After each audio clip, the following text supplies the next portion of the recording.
I was competitive with myself in getting good grades. That was really important to me. I was very quiet, very shy, but friendships are important. I was really big into sports. I wish I kind of carried that over a little more now. I was athlete of the year, but I really connected with a lot of my fellow teammates, so that was good. And I was at a small school, so I had the chance to be kind of the big fish in a little pond. So that was a good experience. And that's kind of what I was trying to replicate with our daughters, but it didn't take off as well. It's like, this is such a tiny school. I'm sick of it, but I enjoyed it. And you call the teachers by their first name and very intimate, kind of a encouraging environment to learn. So I enjoyed it. I did not have what I would consider a very successful high school experience. I did not do well academically. I did thrive on a sports team as a swimmer, but it was one of the things that I admired about Colleen, your mother, is that she seemed to have a much more successful high school career. And when I was thinking about when we were talking and discussing what to do with Colleen, with Alicia and Becca's high school, I think we both gravitated towards smaller environments, more contact with teachers, and that's part of what sort of drove our decisions about helping you and guiding you guys forward. I found I had much greater success when I got to college, when I had more opportunity to pursue the things that interest me, more freedom, and more opportunity to explore. So I guess, when I don't have a huge, kind of heroic person that inspired me, but I think just on a very, close-knit option, my parents did. My dad just, he worked in the entertainment business. He was an attorney. He had such integrity and really, wasn't fazed by kind of the BS that was going around with a lot of executives in the entertainment industry. He always came to all my sporting events, so I really admired that he took that time out to be with family and showed that, what we were doing mattered to him and was important.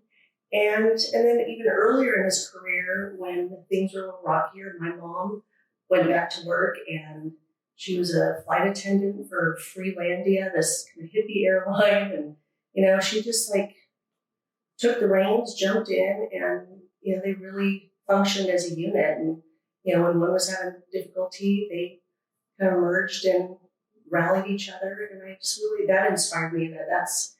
That's kind of what I was looking for in a life partner.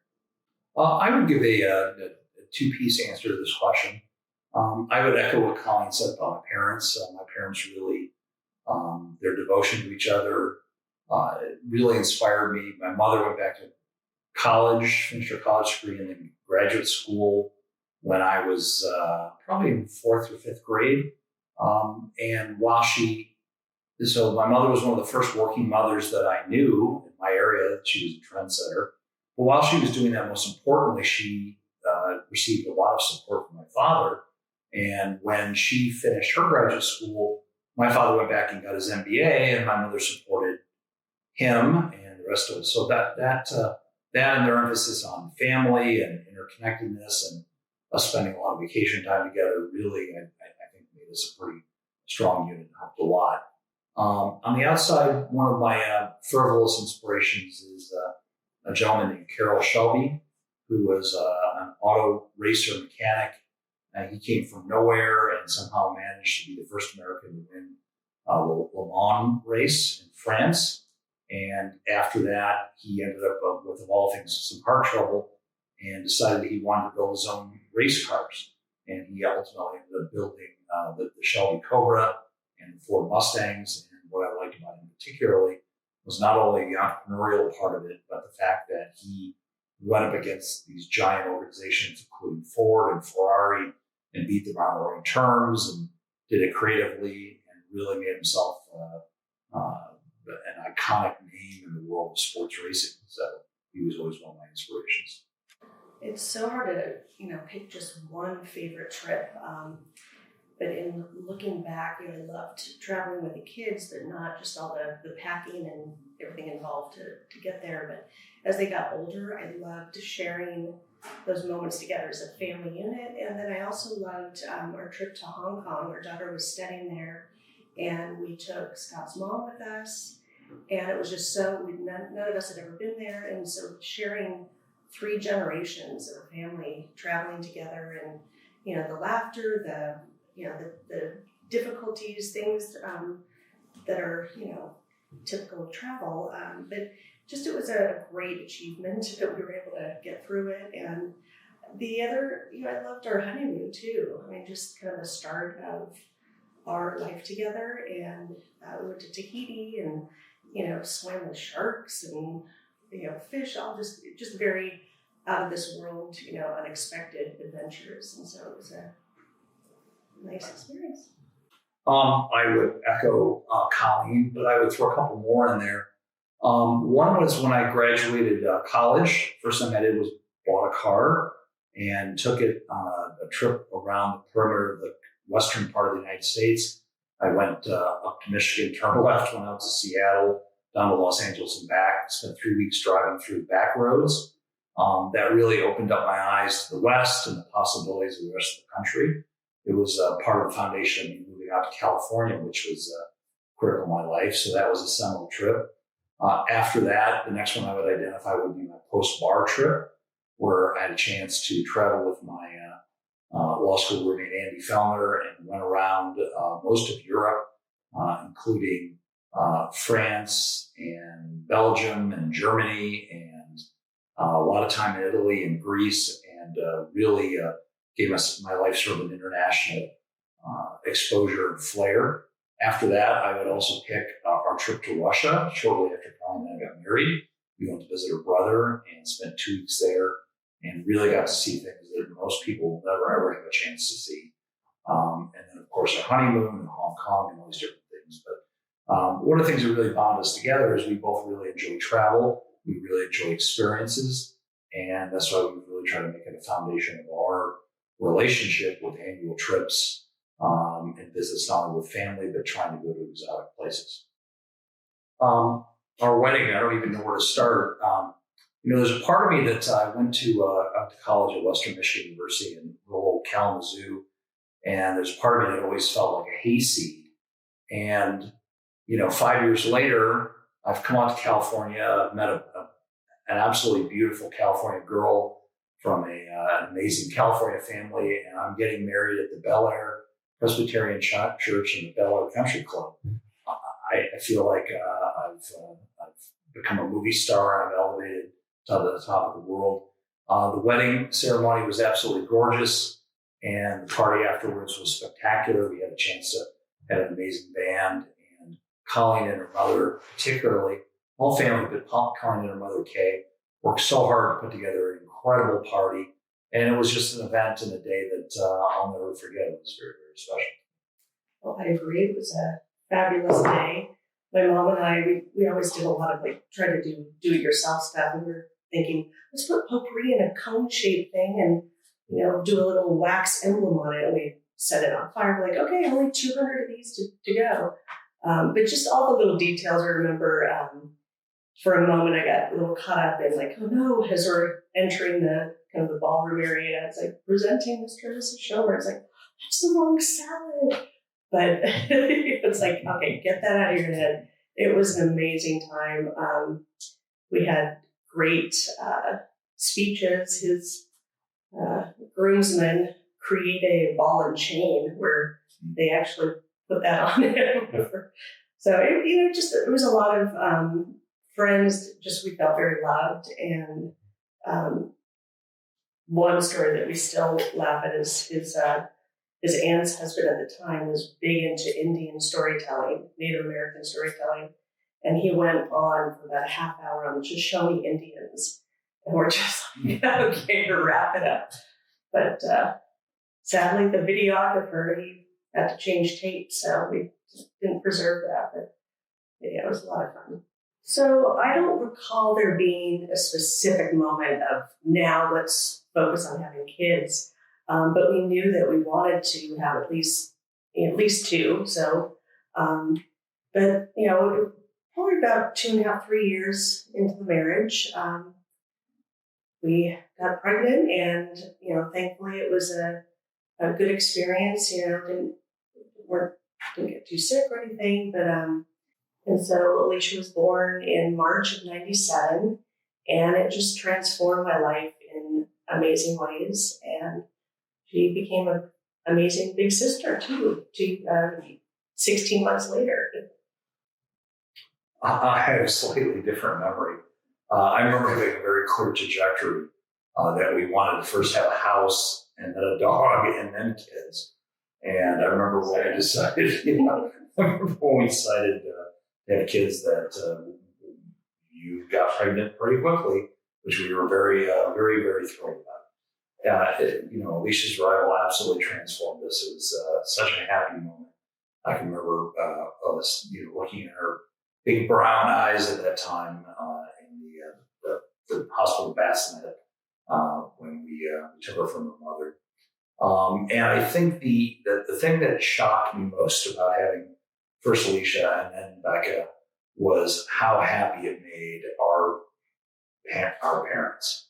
I didn't think I could do anything that could make anybody so happy, but they were just beyond thrilled. So besides the joy that you brought to me, the love that was shared with our parents with your arrival was just amazing. I just want to add, I loved my dad's reaction when he heard the news that we had a little girl, and he was like, "Bitchin', that's bitchin'." I've had a couple of forks, obviously, I like to eat. Probably the first big fork was I had a little, what I call career crisis shortly after college. And that is that my original vision had been to be a clinical psychologist.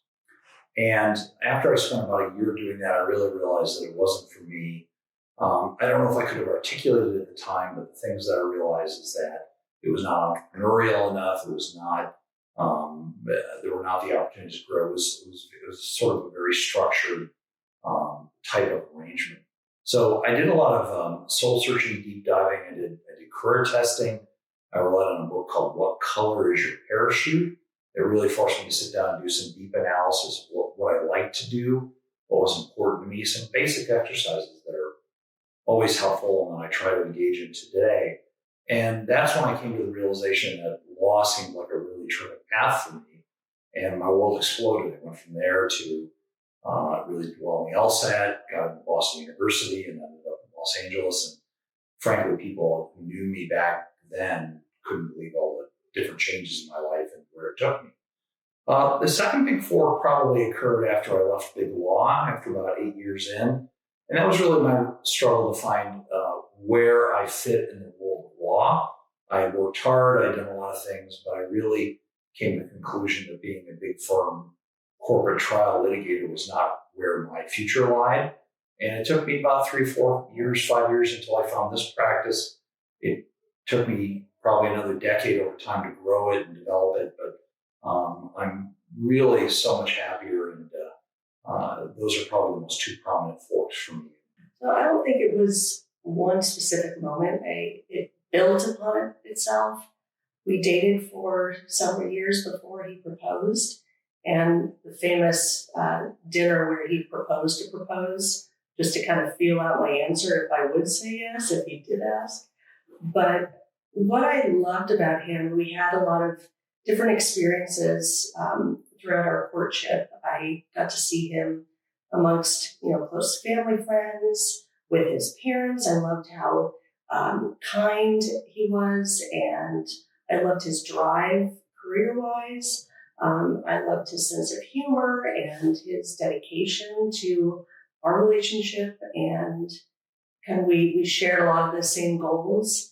And I loved that he had already had every other profession there is. I mean, that's kind of our joke. We'd be at a hotel. I was like, oh, I hated when I was the towel guy at the pool or whatever. Like just the most random things. So I loved his hunger and his curiosity for trying new things, for figuring out who he is and what he wants in life. And it was a magnet. And he proposed, and I said wholeheartedly yes. Oh, I knew pretty early, but it's one of those things where I didn't expect to meet the love of my life so quickly.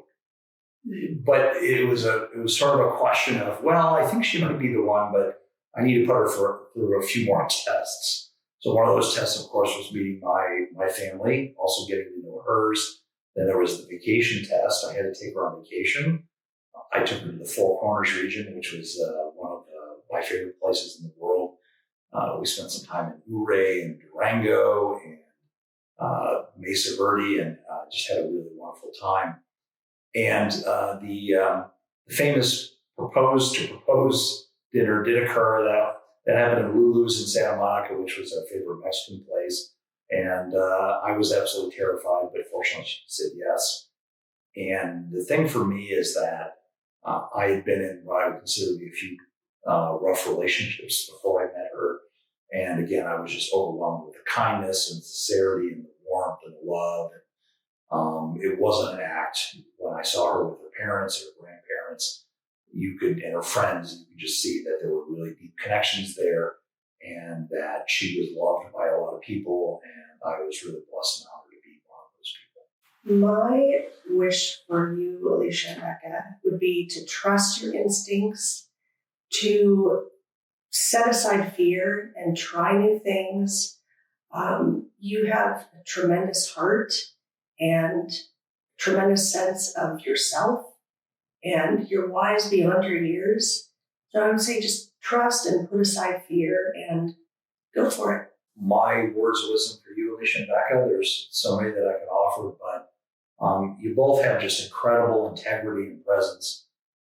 Life is a big adventure. Go out there and experience it, try new things, keep looking for adventures. You only get one shot on this roller coaster. So grab on, hang tough, have a good time, and keep the ones that you love close to you, because those are the most important things to keep you grounded and maintain your integrity.